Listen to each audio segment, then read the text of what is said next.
ഡിപ്രഷനൊക്കെ അടിക്കണമെങ്കിൽ ഞാനൊക്കെ ഒരു സമയത്ത് മിമിക്രിയിൽ നിന്ന് നമ്മുടെ കൂടെയുള്ള എല്ലാ സഹതാരങ്ങളും അല്ലെങ്കിൽ നമ്മൾ ഇൻട്രൊഡ്യൂസ് ചെയ്തിരിക്കുന്ന നമ്മുടെ സുഹൃത്തുക്കൾ പോലും ഒരു വലിയ ലെവലിലേക്ക് പോയപ്പോഴും നമ്മൾ വീണ്ടും അങ്ങനെ തന്നെ ഇങ്ങനെ നടക്കണ്ടേ. അപ്പോൾ കാണുന്ന ആൾക്കാരൊക്കെ ചോദിക്കും, നിങ്ങൾ കൂട്ടുകാർക്ക് രക്ഷപ്പെട്ടില്ല, നിങ്ങൾ മാത്രം തുറ്റിയെന്ന് ചോദിക്കൂലേ. ആ ചോദ്യം ഒരുപാട് നേരിട്ടേക്കുന്ന ആൾ ഞാനായിരിക്കും. കാരണം കൂടെ വന്നിരിക്കുന്ന എല്ലാ ഫ്രണ്ട്സും ഭയങ്കരമായിട്ട് ഇങ്ങനെ വേറെ ലെവലിലേക്ക് പോകുമ്പോൾ ഈ ചോദ്യം നമുക്ക് നമ്മുടെ മുഖത്ത് നോക്കി ചോദിക്കാമെന്ന് പറയുന്നത് അവർക്കൊരു സന്തോഷം കിട്ടുന്ന കാര്യമാണ്.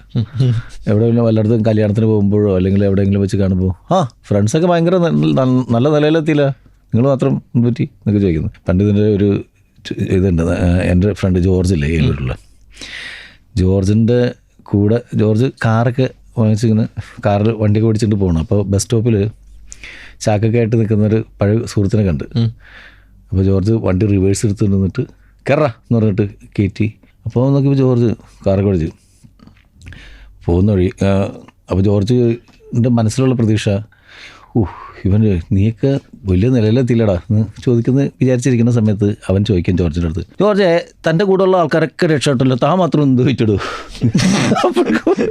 ജോർജ് അടുത്ത സ്റ്റോപ്പിൽ താൻ എന്താ രക്ഷപ്പെടാത്തതെന്ന് വെച്ചെന്ന് പറഞ്ഞു.